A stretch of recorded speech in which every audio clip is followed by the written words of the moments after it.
মায়ের হিসেবে আপনাদের স্বাগত। আজকে দেখাবো তন্দুরি চিকেনের রেসিপি। তাই জন্য এরকম 4টে লেগ পিস নিয়েছি, সেগুলোতে চাকু দিয়ে কাট লাগিয়ে নিয়েছি। এবার ওর মধ্যে দিচ্ছি ফার্স্ট ম্যারিনেশনের জন্য লবণ, লেবুর রস, গোলমরিচ গুঁড়ো, একটু ঝাল লঙ্কার গুঁড়ো, কিছুটা কাশ্মীরি লঙ্কার গুঁড়ো। এবার ভালো করে মাখিয়ে নেব।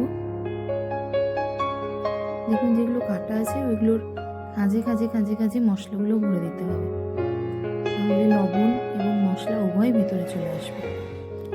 এইভাবে ম্যারিনেট করে 15 মিনিট রাখবো।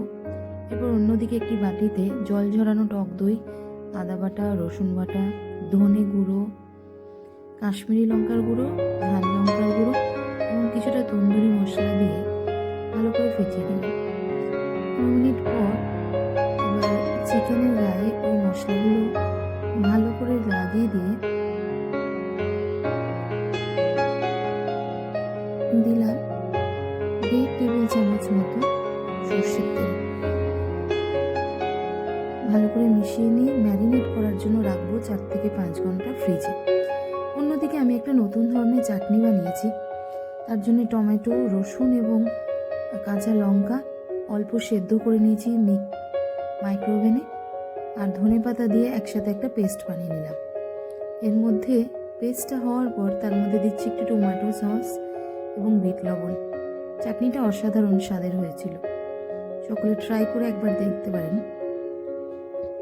এরপর একটা ননস্টিক তাওয়া বসিয়ে তাতে দিয়ে দিলাম কিছুটা বাটার এবং সামান্য সাদা তেল। বাটার খুব উভে যায় বলে একটু সাদা তেল মিশিয়ে নিলাম।